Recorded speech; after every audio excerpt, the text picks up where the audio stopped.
Imagine this. You go to Mass. You're pretty good about meeting your weekly obligation. You're kneeling, and the priest is droning on and on during the Eucharistic prayer. You've heard this prayer, you don't know how many times, ever since you were a kid. And you glance up at the priest, and even he looks bored.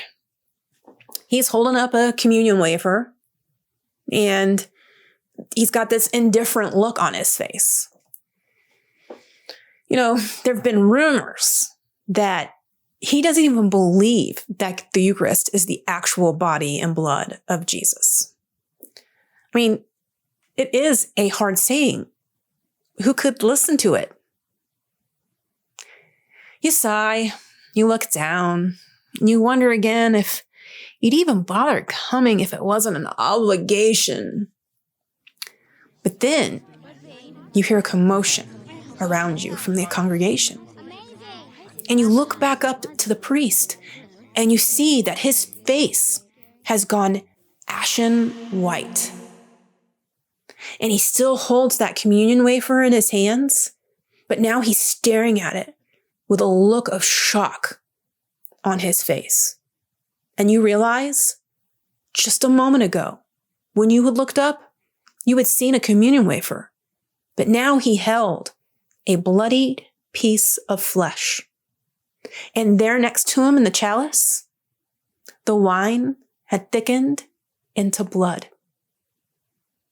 Now, sometime in the early to mid 700s, this happened.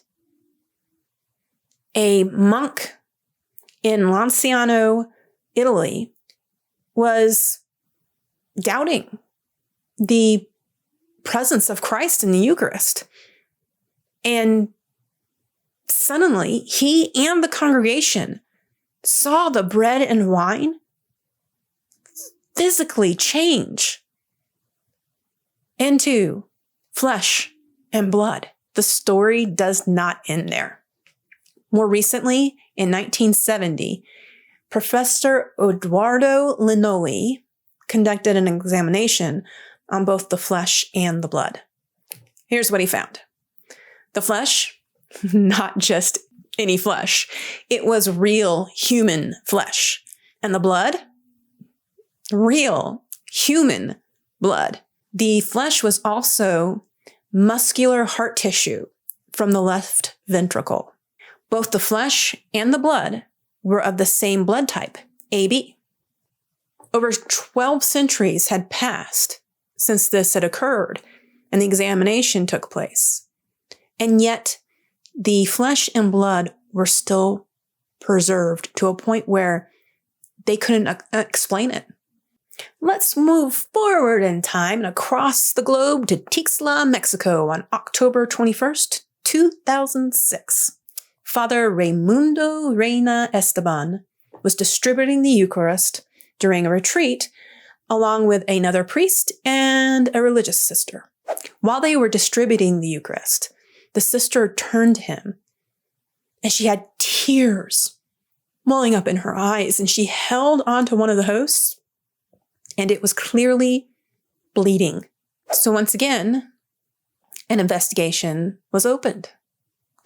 The investigation showed that yes, the blood was human blood, and it had come from muscular heart tissue, the left ventricle.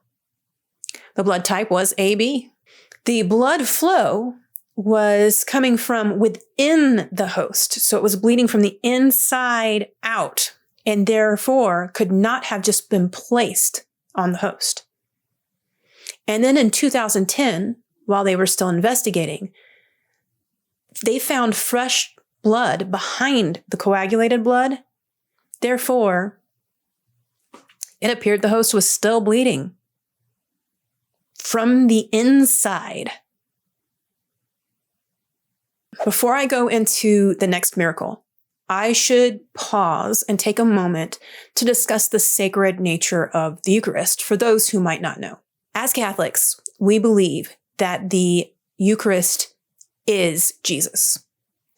It's not figurative. That's not a metaphor. It's not symbolic. It is Jesus. And therefore, once that bread and wine are turned into the body and blood of Jesus, we treat it with the same respect because it is holy. It is Jesus. But accidents do happen. Occasionally, a Eucharistic minister or a priest or deacon might drop that consecrated host onto the floor. Well, when that happens, you don't just pick it up and throw it in the trash, right? Procedure calls for you to take that and put it into a vessel of water. And then that vessel of water is placed in a tabernacle where the host is given time to dissolve. Now, this bit of information is very important for the next story. The next story starts in a parish in Buenos Aires, Argentina. So in May of 1992, it was after Mass, and one of the Eucharistic ministers saw fragments of a host on the ground. So he went through the procedures to properly dissolve the host, putting it in a vessel of water and placing that vessel into the tabernacle. The priest kept checking on it fairly regularly, and they noticed that every time they checked on it, the host wasn't dissolving, which is unusual. A week later, when the tabernacle was opened, not only had the host not dissolved, but now the water had turned a reddish brown. In 1996, a consecrated host was once again dropped on the floor. It, as procedure calls, was placed in a vessel of water, which was then placed in the tabernacle. And once again, the host just was not dissolving. A little time passed, and that water turned a murky reddish brown. An investigation was held. Can you guess what that investigation found?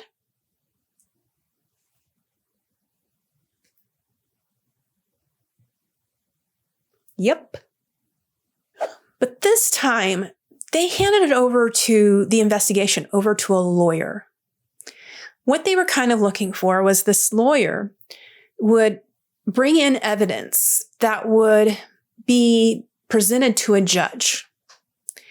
So that lawyer thought to himself, I'm going to actually send this sample to Dr. Zugabe in New York, who is an expert forensic pathologist and a cardiologist. But I'm not going to tell him where the sample came from. We'll see what he can find without any information. But being a cardiologist, he was able to note some new things. He said that the sample was from a living person. This person had also suffered a traumatic injury.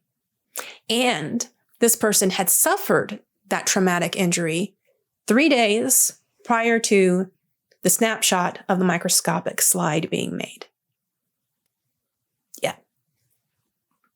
3 days. There are a lot of Eucharistic miracles out there, and I could talk about just these 3-4 days.